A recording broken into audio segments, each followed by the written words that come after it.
नमस्कार, मैं हूं विशाल यादव। हम सभी लोगों को मालूम है कि ईमानदारी की कीमत चुकानी पड़ती है, कभी कभी जान तक गंवानी पड़ती है। बिहार में महिला जज की मौत ने कहीं न कहीं सरकारी तंत्र पर सवाल खड़े कर दिए हैं। दोस्तों, हम सभी लोगों को मालूम है कि कई ऐसे जज हैं जिन पर सरकार दबाव डालती है, कोई नई बात नहीं है। जज लोया का नाम तो हम सभी लोगों के जहन में बस गया है, इतिहास के पन्नों में लिख गया है कि किस तरीके से जज लोया अमित शाह को कटघरे में खड़ा करना चाहते थे, लेकिन रहस्यमयी तरीके से उनकी मौत हो जाती है। सरकारी कागज बताते हैं कि हार्ट अटैक आ गया था, लेकिन परिवार आज भी ये मानता है कि जज लोया की हत्या हुई थी। उनके शरीर पर चोट के निशान थे, जख्म थे, उनके चश्मे के शीशे उनके शरीर पर धंसे थे, लेकिन सरकारी कागज बता रहे हैं कि पोस्टमार्टम हुआ था। दोस्तों, अभी अभी ये खबर सामने आई है जहां पर जिला जज, महिला जज की मौत हो गई है। रहस्यमयी तरीके से मौत हो गई है। तरह तरह की बातें सामने निकल कर आ रही। कोई कह रहा है कि महिला जज को चाय में जहर पिला दिया गया। महिला जज की जब मौत हुई तो मुंह से झाग तक निकलने लगा। दोस्तों, क्या इसमें कोई बड़ा एंगल है? खबर देखिए, हवा हवाई बात नहीं कर रहा हूं। जज क्यों डर रहे हैं? जजों पर दबाव डाला जाता है। यहां तक कि सुप्रीम कोर्ट के वकील प्रशांत भूषण ने कहा कि मोदी सरकार जजों पर दबाव डालती है, जजों को ब्लैकमेल करती है, उनके बीवी बच्चे तक को नहीं बख्शती, जेल में डालने की धमकी देती है। यानी कि यह सरकार जजों को ब्लैकमेल करती है, कमजोर नब्ज को पकड़ती है।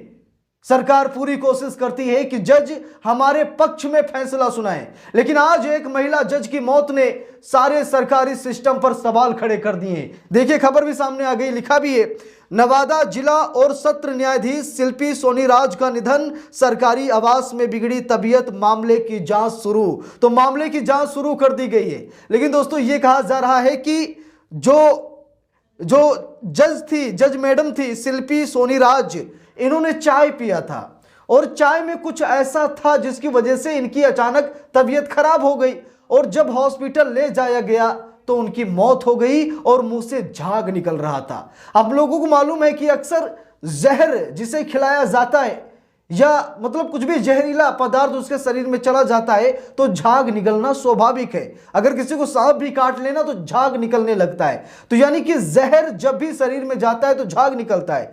तो जज मैडम ने क्या जो चाय पी थी उस चाय में जहर था? चाय किसने दी, चाय किसने पिलाई, यह सबसे बड़ा सवाल है और जांच टीम जुट गई है। अब देखते हैं कि जांच में क्या निकल कर आएगा। देखिए, लिखा भी है, नवादा सिविल कोर्ट की जिला एवं सत्र न्यायाधीश शिल्पी सोनीराज का आकस्मिक निधन हो गया है। उनके निधन से न्यायिक और प्रशासनिक गलियारों में शोक की लहर है। मौत के कारणों का पता लगाने के लिए प्रारंभिक जांच शुरू कर दी गई है। लिखा भी है, जानकारी के अनुसार न्यायाधीश शिल्पी सोनीराज की तबीयत नवादा स्थित उनके सरकारी आवास में अचानक बिगड़ गई थी। उन्हें तत्काल नवादा के धर्मशिला देवी अस्पताल में भर्ती कराया गया, जहां उन्होंने अंतिम सांस ली। अस्पताल प्रशासन ने भी फिलहाल कोई आधिकारिक बयान जारी नहीं किया है। भाई, क्यों जारी नहीं किया है? अस्पताल प्रशासनिक अधिकारी ने भी कोई बयान जारी नहीं किया।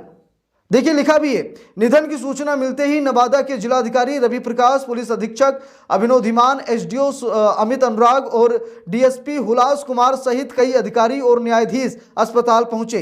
जिला के पीपी मनोज कुमार ने न्यायाधीश के निधन की पुष्टि की, लेकिन मौत के सटीक कारणों के बारे में अभी तक कोई जानकारी नहीं मिल पाई है। अस्पताल प्रशासन ने भी फिलहाल कोई आधिकारिक बयान जारी नहीं किया है। यानी कि अस्पताल ने भी नहीं बताया कि भाई किन कारणों से इनकी मौत हुई है। इनकी मौत जहर खाने से हुई है या कुछ भी, मतलब किसी भी तरीके का हैरेसमेंट किया गया। अब दोस्तों, जांच होने के बाद ही पता लगेगा, लेकिन जांच पर भी सवाल खड़े हो रहे कि जब बहुत बड़े सिस्टम की शिकार जज साहिबा हो गई हैं तो क्या सरकारी सिस्टम सही से जांच करेगा? लिखा भी है, अस्पताल प्रशासन ने फिलहाल कोई आधिकारिक बयान जारी नहीं किया है। अब यहां पर देखिए, एक फ्रेंडली क्रिकेट टूर्नामेंट में भी 25 जनवरी को हुई थी शामिल। यानी कि तबीयत पूरी तरीके से सही थी, कोई दिक्कत नहीं थी, अचानक तबीयत बिगड़ी, हॉस्पिटल गई और वहां उनकी मौत हो गई।